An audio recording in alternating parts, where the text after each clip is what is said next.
नमस्ते, मैं हूं रविंद्र गौतम और आप देख रहे हैं संजीवनी टीवी पर शेयर बाजार का लेखा जोखा। दोस्तों, आज सुबह लाइव पर मैंने आपसे क्या कहा था कि आज बाजार में गिरावट आ सकती है, बाजार में दबाव आएगा, लेकिन बाजार ने वो कर दिखाया जो मैं सुबह देख नहीं पाया था। जी हां, आज मैं गलत साबित हुआ हूं सुबह, और यही बाजार की सबसे बड़ी सीख है। बाजार पर किसी का ये सोच है कि उसकी 100% पकड़ हो गई है, तो ऐसा नहीं होता। लेकिन आप हमेशा ये भी जानते हैं कि जब मैं एनालिसिस करता हूं तो मैं कहता हूं कि जितने फैक्टर्स मेरे सामने हैं उन फैक्टर्स के आधार पर ये होता हुआ दिखाई दे रहा है, और एक फैक्टर जो इंपॉर्टेंट फैक्टर है वो मैं सुबह मिस कर गया, और जब बाजार ने तेजी पकड़ी तब वो फैक्टर्स मुझे दिखाई दिया, तब तक देर हो चुकी थी। खैर, जो सुबह जो आंकड़े मैंने कहा, जो संकेत मेरे सामने आए थे, उनके आधार पर मैंने अनुमान लगाया कि दबाव बनेगा, लेकिन असली खेल तो दोस्तों कहां से आ गया? अमेरिका से आया, और जिसे मैं नजरअंदाज कर गया, और वो फैसला इतना बड़ा निकला कि पूरी दुनिया के बाजारों की दिशा ही पलट गई। इसीलिए मैं कहता हूं कि एक भी फैक्टर मिस हो जाए, इसको फिर से करेंगे।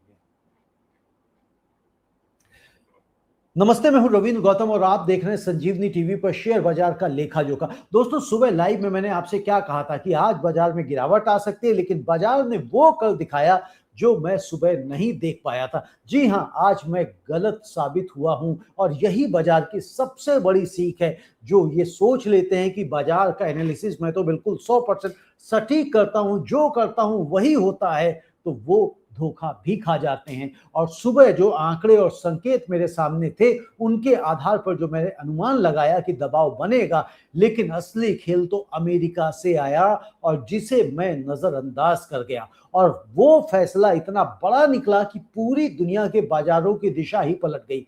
इसीलिए मैं कहता हूं कि एक भी फैक्टर मिस हो जाए तो सारा का सारा एनालिसिस ही गलत दिशा में जा सकता है। सोचिए, आप सुबह छाता लेकर घर से निकलते हैं क्योंकि आसमान में बादल थे, लेकिन दोपहर होते होते धूप निकल आती है, और मौसम का अंदाजा गलत नहीं था, बट मौसम ने बीच रास्ते में करवट ले ली। और बाजार भी बिल्कुल दोस्तों ऐसे ही है। यहाँ कल का सच आज बदल सकता है, और कभी कभी सुबह का सच दोपहर तक ही बदल जाता है, या सुबह ही बदल जाता है, जैसा कि आज हुआ। दोस्तों, एक तरफ से राहत की खबर आ रही थी तो दूसरी तरफ चिंता की। कौन जीता ये हम आगे विस्तार से समझेंगे, तो चलिए शुरू करते हैं आज के बाजार की पूरी तस्वीर, पूरा लेखा जोखा। तो दोस्तों, आज का बाजार का अगर हम हाल समझें तो 7 दिन की लगातार गिरावट के बाद आज बाजार ने आखिरकार करवट ले ली, और सेंसेक्स आज 628 अंक यानी कि 0.82% चढ़कर 77,538 पर बंद हुआ, और निफ्टी में भी मजबूती दिखाई दी, ये 153 अंक चढ़ गया, और साथ के साथ ये 24,231 पर बंद हुआ, और बैंक निफ्टी में ने भी इसका साथ दिया है, और 256 अंकों की बढ़त के साथ में 57,496 पर बंद हुआ। 7 सेशंस की गिरावट के बाद यह वापसी बाजार के मिजाज में साफ बदलाव दिखा रही। यह वैसा ही है जैसे कोई टीम लगातार 7 मैच हारने के बाद आखिरकार जीत का स्वाद चखे, और जीत दोस्तों छोटी हो या फिर बड़ी, टीम का हौसला वापस लौट आता है, और आज बाजार का हौसला भी कुछ ऐसा ही लौटा है। हर सेक्टर में हरियाली है। आज सिर्फ बड़े इंडेक्स ही नहीं बल्कि हर छोटा बड़ा सेक्टर मुस्कुरा रहा था। जिस तरह से कल सारे सेक्टर गिरे थे, सिर्फ एक सेक्टर हरा था, आज सारे सेक्टर हरे हैं, लेकिन सिर्फ एक सेक्टर लाल रहा है। देखते हैं उसको कौन लाल रहा है और कितना लाल रहा है। दोस्तों, अगर पूरे बाजार की तस्वीर देखें तो रियल्टी सेक्टर सबसे आगे रहा, 1.41% चढ़ा, और इसके बाद आईटी सेक्टर 0.79% चढ़ गया, एफएमसीजी शेयर 0.82% की मजबूती दिखाई, प्राइवेट बैंक शेयर 0.89% ऊपर गए, और auto sector 0.4%, pharma sector 0.39%, metal sector 0.28% की बढ़त के साथ में बंद हुए। ब्रॉडर मार्केट में भी दोस्तों दम दिखाई दिया। मिड कैप इंडेक्स 0.41% चढ़ा, और स्मॉल कैप इंडेक्स 0.68% चढ़ गया। सिर्फ एक जगह हल्की सी सुस्ती दिखाई थी, वो कौन था? PSU bank. बहुत ही मामूली सी 0.01% फिसला है, 1 पॉइंट नीचे गिरा है, तो इसको आप लगभग सपाट कह सकते हैं। ये बिना वजह ही गिर के लाल होके कहते हैं ना, रंग में भंग कर दिया है, लेकिन आप इसको काला टीका भी मान के चल सकते हैं, लेकिन अब ये कल काला टीका काम आएगा या नहीं आएगा ये हम आगे देखते हैं। दोस्तों ये बिल्कुल इसको इस तरह से सोच लीजिए कि मोहल्ले में कोई त्योहार हो और हर दुकान पर रौनक हो, बस एक दो दुकानों पर ग्राहक कम हो तो बाजार का आज का मिजाज दोस्तों कुछ ऐसा ही था। लगभग हर जगह खुशी थी, कहीं कहीं हल्की खामोशी थी। रियल्टी और आईटी का तो दोस्तों इतना आगे निकलना अपने आप में एक संकेत है। जब निवेशकों को भरोसा होता है कि आने वाले समय में ब्याज दरें नरम रह सकती हैं, तो रियल एस्टेट जैसे सेक्टर को सबसे पहले फायदा मिलता है, क्योंकि होम लोन सस्ता होने की उम्मीद बनती है और आईटी सेक्टर को फायदा तब मिलता है जब डॉलर के मुकाबले हालात बेहतर दिखाई देते हैं और विदेशी कमाई का भरोसा बढ़ता है। दोस्तों आज हम ये समझें कि भाई आखिर बाजार क्यों उछला, ये सबसे बड़ा सवाल है। तो दोस्तों ये सबसे बड़ा सवाल इसीलिए है क्योंकि बाजार उछल गया और बहुत तेजी से उछला, अच्छा खासा उछला।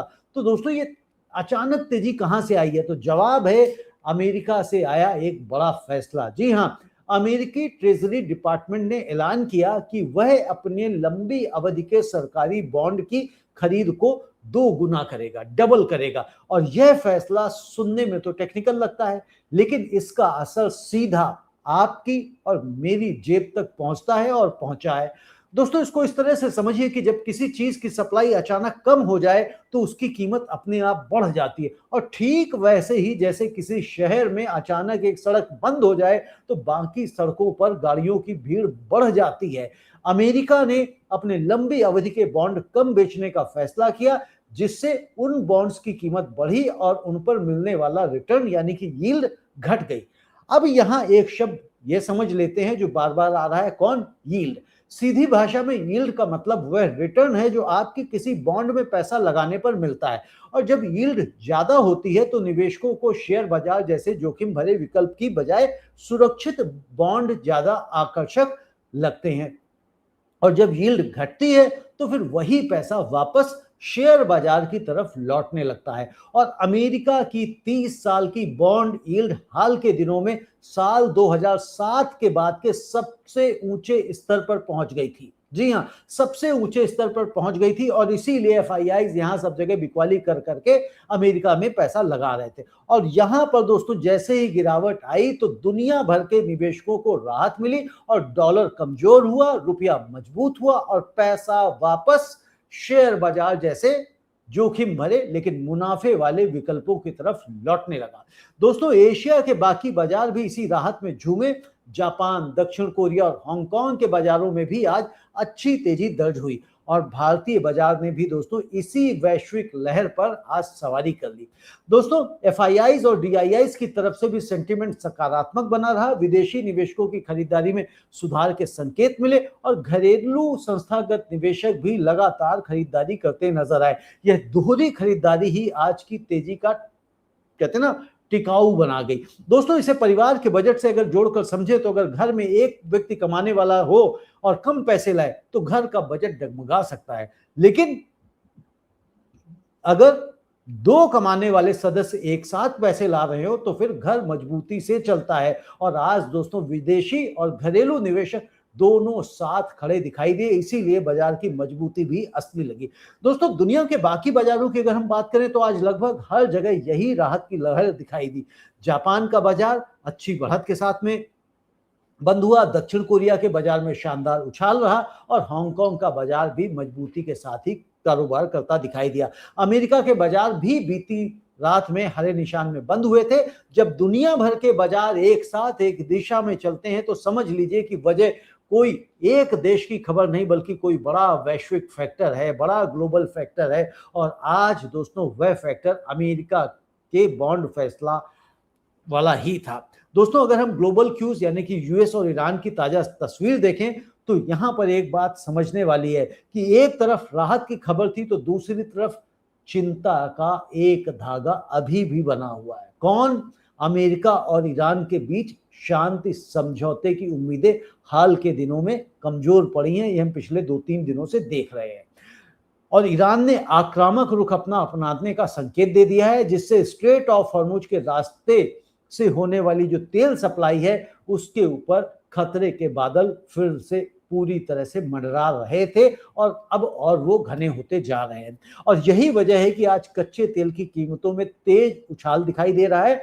WTI 3.06% चढ़कर लगभग $87 पर बैरल पर है और ब्रेंट क्रूड जो है $94 को पार कर गया है। दोस्तों यही वह जगह है जहां मैं सुबह लाइव में चूक गया था। मैंने सोचा कि क्रूड की कीमतें बढ़ने से बाजार पर दबाव बनेगा और बनता है, और यह सोच गलत नहीं थी, और यह लेकिन आधी सच्चाई थी। क्यों? क्योंकि सुबह मैंने आपसे यही कहा भी था कि भैया क्रूड के दामों पर नजर रखिए, और वाकई आज क्रूड आप देखें बढ़ा भी है, $94 को क्रॉस कर गया है, $95 पहुंचने वाला है। लेकिन अमेरिका के बॉन्ड फैसले का असर इतना बड़ा निकला कि उसने क्रूड की चिंता को पूरी तरह से ढक दिया, और यही बाजार की खूबसूरती और चुनौती दोनों हैं। यहां एक अकेला फैक्टर कभी पूरी कहानी नहीं लिखता, कई धागे मिलकर एक तस्वीर बनाते हैं, और कभी कभी एक धागा दूसरे से ज्यादा मजबूत निकल जाता है। दोस्तों भारत के लिए क्रूड का महंगा होना अच्छी खबर नहीं है, क्योंकि हम अपनी जरूरत का बड़ा हिस्सा तेल आयात करते हैं, और इससे एविएशन, पेंट और टायर जैसी सेक्टरों की लागत बढ़ जाती है, जबकि अपस्ट्रीम ऑयल और डिफेंस से जुड़ी कंपनियों को कई बार इसका उल्टा फायदा भी मिलता है। इसीलिए आने वाले दिनों में क्रूड की चाल पर नजर रखना निवेशकों के लिए बेहद जरूरी रहेगा।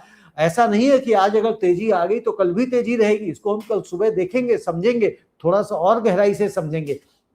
दोस्तों अगर आपको मेरी ये विश्लेषण है, जो लेखा जोखा है, और ये हमारी जो बातचीत है, ये पसंद आती है, तो शेयर बाजार को समझने के लिए हमारे अपने संजीवनी टीवी चैनल को सब्सक्राइब अवश्य कर ले, वीडियो को लाइक करें, और अपनी फैमिली व्हाट्सएप ग्रुप्स में फ्रेंड्स के साथ में इस वीडियो को शेयर भी करें, और हो सके तो हमारे ज्वाइन बटन के थ्रू संजीवनी टीवी की मेंबरशिप भी अवश्य लें।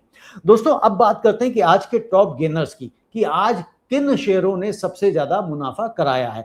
तो निफ्टी के टॉप 5 गेनर्स में अगर देखें तो सबसे आगे रहा इटर्नल, जो 2.48% चढ़ गया, और इसके बाद श्रीराम फिनांस 2.01% की तेजी रही, कोटक बैंक में 1.82% की तेजी रही, आईटीसी ने 1.72% का मुनाफा दिया है, और बजाज फिनांस 1.37% की बढ़त के साथ में बंद हुआ है। दोस्तों यहां पर ध्यान देने वाली बात यह है कि बैंकिंग और फाइनेंस से जुड़े नाम इस लिस्ट में हावी रहे। कोटक बैंक, श्रीराम फिनांस और बजाज फिनांस तीनों इसी परिवार से आते हैं। यह इसलिए भी मायने रखता है क्योंकि आज बॉन्ड यील्ड घटती है तो सबसे पहला और सीधा फायदा फाइनेंशियल कंपनियों को ही मिलता है, क्योंकि उनके लिए पैसा जुटाना सस्ता हो जाता है। और दोस्तों आज के टॉप लूजर्स अगर देखें तो हर तेजी में कहते हैं ना, कुछ शेयर पीछे भी छूट जाते हैं, तो टाटा कंज्यूमर आज पीछे छूटने वालों में रहा और सबसे ज्यादा गिरा, 1.1% नीचे बंद हुआ। हिंडाल्को 0.88% की गिरावट रही, इंडिगो में 0.54% की गिरावट रही, नेस्ले इंडिया 0.48% फिसल गया, और HCL टेक्नोलॉजी 0.48% की गिरावट के साथ में बंद हुआ है। दोस्तों ये बिल्कुल किसी क्रिकेट मैच के जैसा है, टीम जीत जाए तो भी हर खिलाड़ी का स्कोर एक जैसा नहीं होता, कोई शतक बनाता है तो कोई खाता भी नहीं खोल पाता, और आज का बाजार भी टीम की जीत थी, हर खिलाड़ी की नहीं। दोस्तों यहां पर दिलचस्प बात यह है कि HCL टेक्नोलॉजी हल्का नीचे आया है, जबकि पूरा IT सेक्टर आज लगभग 1% ऊपर बंद हुआ है, और यही बाजार की दोस्तों असली सच्चाई भी है कि पूरा सेक्टर हरा हो सकता है, लेकिन हर कंपनी की अपनी अलग अलग कहानी होती है और अपनी अलग अलग वजहें होती है। एडवांस डिक्लाइन रेशियो की अगर हम बात करें तो सिर्फ बड़े इंडेक्स से पूरी तस्वीर नहीं मिलती, असली मिजाज मार्केट की चौड़ाई से पता चलता है। तो आज दोस्तों कुल 2106 शेयर बढ़त के साथ में बंद हुए, जबकि 1402 शेयरों में गिरावट रही, और 124 शेयर बिना किसी बदलाव के स्थिर रहे, यानी बढ़ने वाले शेयरों की संख्या घटने वालों से लगभग 1.5 गुना ज्यादा थी। इसे यूं समझें कि अगर किसी शहर में सिर्फ 1-2 बड़े मॉल में भीड़ हो और बाकी बाजार सुनसान हो तो वह असली रौनक नहीं कहलाती, लेकिन अगर हर गली हर मोहल्ले की दुकान पर ग्राहक हो तो वही असली त्योहार का माहौल कहलाता है। दोस्तों आज का एडवांस डिक्लाइन रेशियो बताता है कि तेजी सिर्फ चंद बड़े नामों तक सीमित नहीं थी, बल्कि पूरे बाजार में फैली हुई थी, और यही तेजी को सबसे ज्यादा भरोसेमंद बनाता है।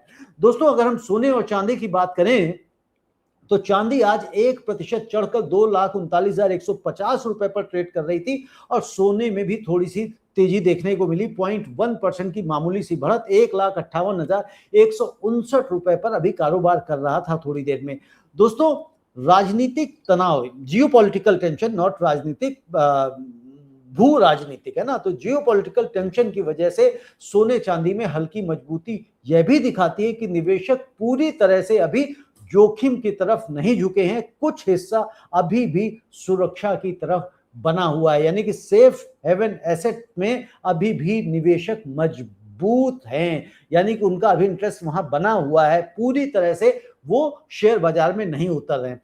तो कल का बाजार और कल की रणनीति क्या रहेगी, इसको हम सुबह ही कल 7:30 बजे डिस्कस करेंगे कि भैया कि कल क्या होगा और क्या नहीं, ठीक है। और हम उसके रेजिस्टेंस लेवल और सपोर्ट लेवल भी कल ही डिस्कस करेंगे। हालांकि जो सुबह हमने आपको सपोर्ट लेवल और रेजिस्टेंस लेवल दिए थे वो बिल्कुल एग्जैक्टली काम किए, उसमें कहीं कोई तकलीफ नहीं आई, कोई समस्या नहीं आई। अब यहां पर एक चीज और देख लीजिए कि बाजार ने आज हमको क्या सबक दिया, बाजार ने क्या सिखाया।